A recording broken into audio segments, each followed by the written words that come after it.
Moira walked around the castle and through the stables on her way to the washroom, carrying a basket of laundry. The evening was unusually hot and the breeze offered no relief. The castle grounds were expansive, and walking them seemed to take up the bulk of her time when she had a long list of chores for the day. Castle Nottingham stood tall in the center of town, separated by a stone wall. The castle grounds itself housed a courtyard, 3 gardens, stables, and a coop of prize chickens gifted to the queen after the king saw her delight in them on a trip abroad. Moira's long brown hair was braided out of her face, but had become loose, and a few strands waved down in front of her light brown eyes. She paused to blow the strands blocking her vision out of her face. In the process, she feels something hit her back, but turns to find no one there. She continues walking before again, feeling something hit her. Dropping the basket of laundry onto the ground, she turns around annoyed. "Robin of Locksley, step out of that stable at once," she says, stomping her foot. She watches as Robin and his friend Will Scarlet step out of the stable, giggling. "Have you two nothing better to do?" she asks. "Oh, lighten up, Moira. It's all in good fun," says Robin. "Yes, well, some of us don't have the luxury of playing with horses while there's work to be done." He smiles playfully. Robin, with his tall, athletic build, charming smile, attractive green eyes, and warm brown hair, was quite the heartbreaker. Many of the castle maids swooned over him, and his antics were overlooked, but not by Moira. Robin was always finding little things to do that got under her skin. He takes a horse by the reins, nudging Will to come along. Moira grabs her basket and continues towards the washroom, but not before having another stone hit her in the back. She grunts with frustration and stomps off, leaving the boys to laugh at their horseplay. Moira had been a chambermaid for the queen since she was a little girl. Her mother had passed away from a bout with pneumonia when she was 6. Always outspoken and willful, Moira made it difficult for her father to raise her to be a lady. She just didn't understand why women had to tend to the children and housework, while the men got to do adventurous things like hunt and play with swords. "We'd never hear the end of it if your mother were here to see you," said her father, as they went out to the woods to check the snares he had set for rabbits. Only 2 years after her mother's passing, her father fell ill. He had gone hunting when he tripped down an embankment. A branch from a fallen tree had pierced the side of his leg and quickly became infected. It wasn't long before the infection reached his heart and he passed away quietly in his sleep.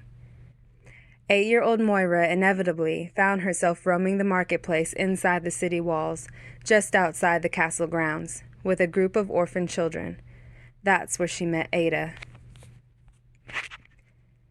Ada was already in the washroom with a basket of laundry she had just started hanging to dry. "Good morning, Ada," she says. "Good morning," she replies, not sounding her cheerful self. "Everything all right?" asks Moira, approaching her. Ada nods her head and continues hanging laundry. Moira puts her hand on her shoulder and turns her towards her. She soon becomes enraged. "Who did this to you?" she asks, questioning the bruises on her face and busted lip. "It's nothing. I wasn't watching where I was going and slipped down the stairwell." "Bollocks! It was the one in the kitchen, wasn't it? The boy who's been eyeing you?" She starts off and Ada grabs her. "Please, Moira, don't. It'll only make things worse," she pleads. Moira pauses, giving herself a moment to calm down, and returns to her basket of laundry, throwing it in the wash basin. "Ada, I love you like kin, but if he so much as lays another finger on you—" "He won't. It was all just a misstep, really."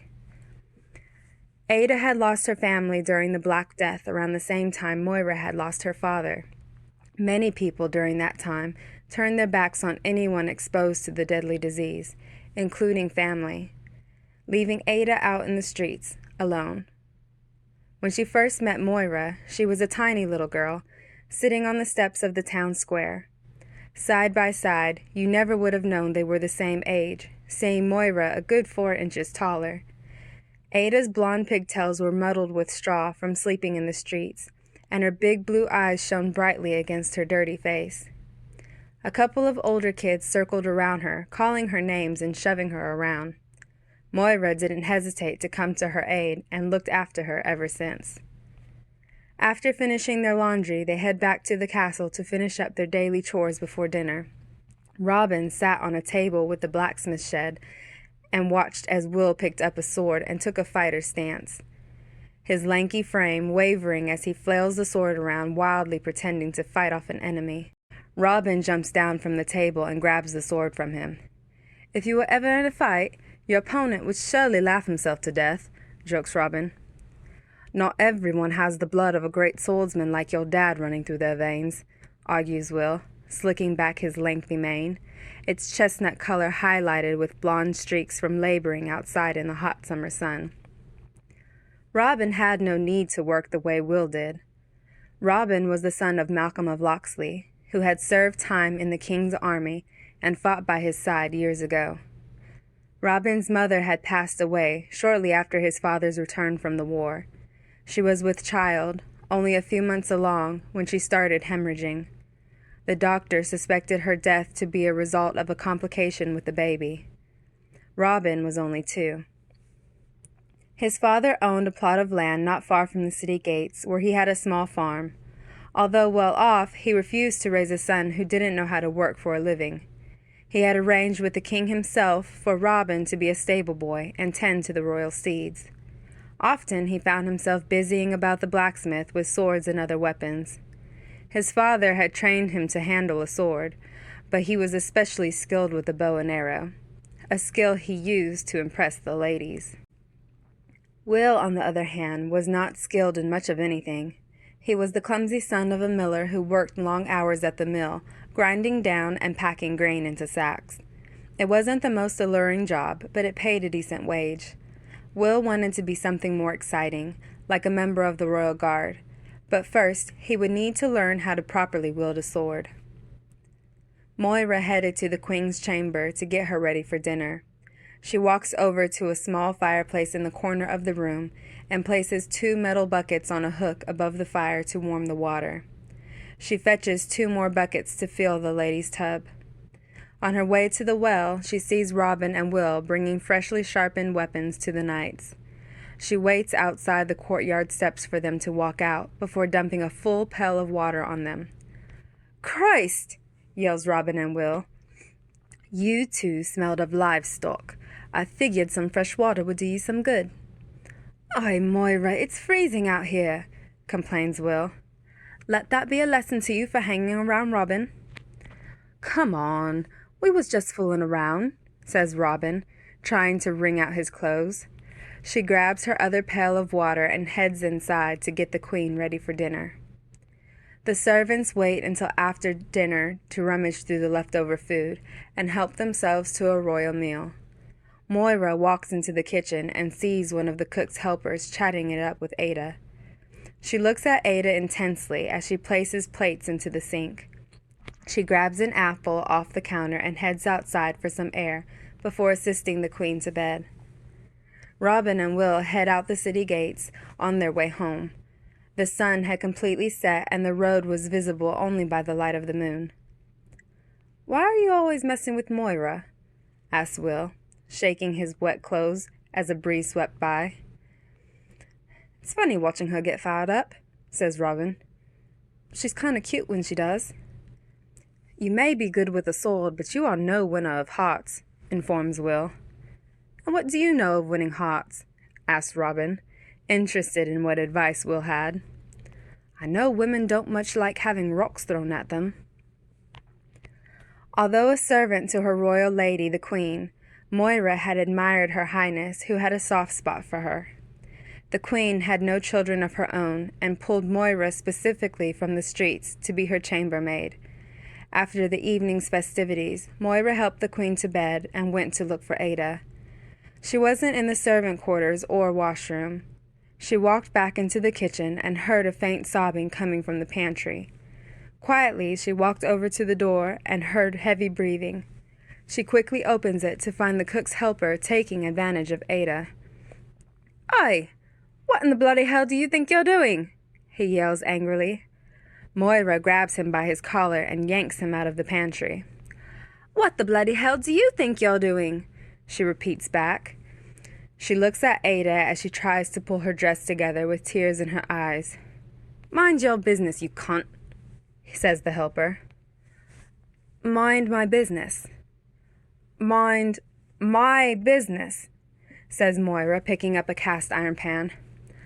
"I'll mind my business all right." She swings the pan at him and hits his arm as he tries to defend himself. "She is my business, you tosser," she yells, swinging again, this time hitting him in the shoulder as he attempts to flee and knocking him down. He yells in pain as she tosses the pan to the side. "Lay another finger on her, and I'll beat you bloody senseless." She takes Ada by the hand and walks her back to the servant quarters. "My dress is ruined," she says, trying to assess the damage. "Quit worrying about that. Are you okay?" she asks, helping her out of her dress and into a different gown. "I'll be fine," she says shamefully. "Hey," says Moira, holding up Ada's chin. "You don't deserve to be treated like that. We might be servants, but we still have our dignity. Besides, you could bag yourself a much better catch than a cook's helper. All he does is peel potatoes and cut onions," she smirks. Ada manages to smile as she washes the tear stains from her face. "I wish I was as fearless as you sometimes, Moira. But then again, I worry you're going to scare off any potential husband you may have," she laughs. "It will take a special kind of man to win my heart. You'd be better off trying to win over a dragon who could thaw that icy heart of yours," jokes Ada.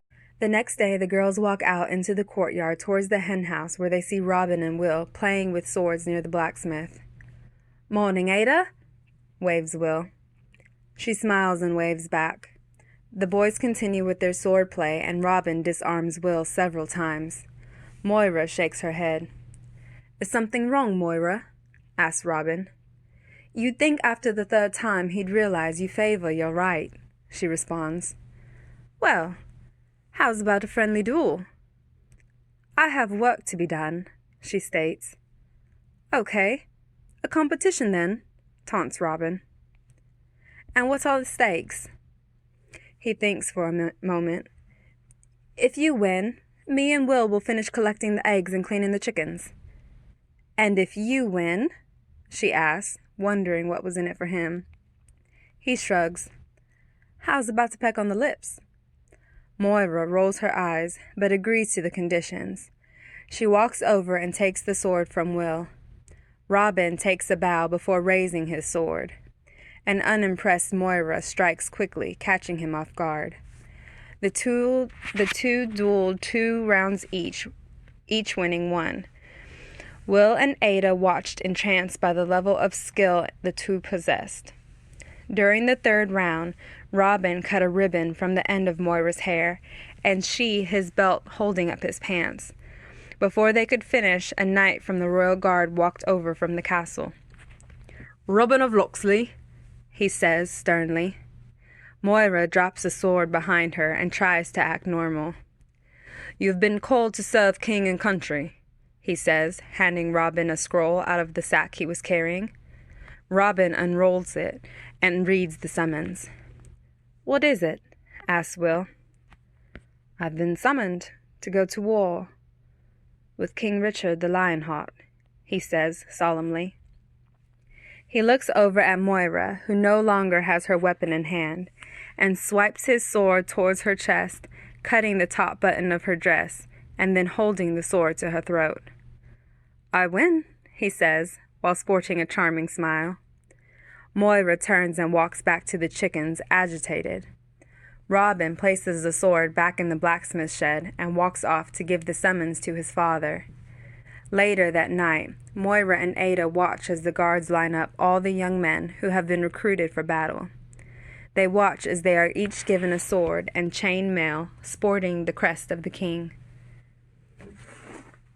"Some of them are so young," states Ada. "They're all men by the king's standards," Moira says, walking away. She stays up late that night mending Ada's dress. Robin sees the light from her window and tosses a few stones up. Moira looks down from the window. "For Christ's sakes, Robin, it's late. Some of us are trying to sleep." "Not you, I see. Step out, will you?" he asks. She lingers in the window for a moment, wondering what it is he's up to, before walking down to the courtyard. "What?" she says with an attitude. "I leave out in the morning," he says casually. "Well, good luck to you." "I did win that bet earlier, didn't I?" he asks, recalling their duel. "You cheated," she protests. Now, I won," he says confidently. "You won against an unarmed woman." He stands there smiling, rocking on his heels, lips puckered, awaiting his reward. "Since you cheated, you can forget a peck on the lips," she states, rolling her eyes. Moira moves in to kiss his cheek when he turns abruptly and kisses her on the lips. She pulls back in shock. "Robin! You really are something," she says, flustered, as she marches back inside. Moira makes it back to her quarters, slightly flushed by the kiss. She picks up the dress and needle again, shortly before an arrow is shot into the windowsill. Startled, she drops the needle and thread. Robin flees just before she reaches the window to remove the arrow. Attached to its shaft is a lone rose. The next day, the citizens of Nottingham line the streets as the king, high on his horse, regally led his men off into battle. Moira spots Robin in the group, and he notices her wearing the rose in her hair. He smiles compassionately and nods as the men march along through the city gates.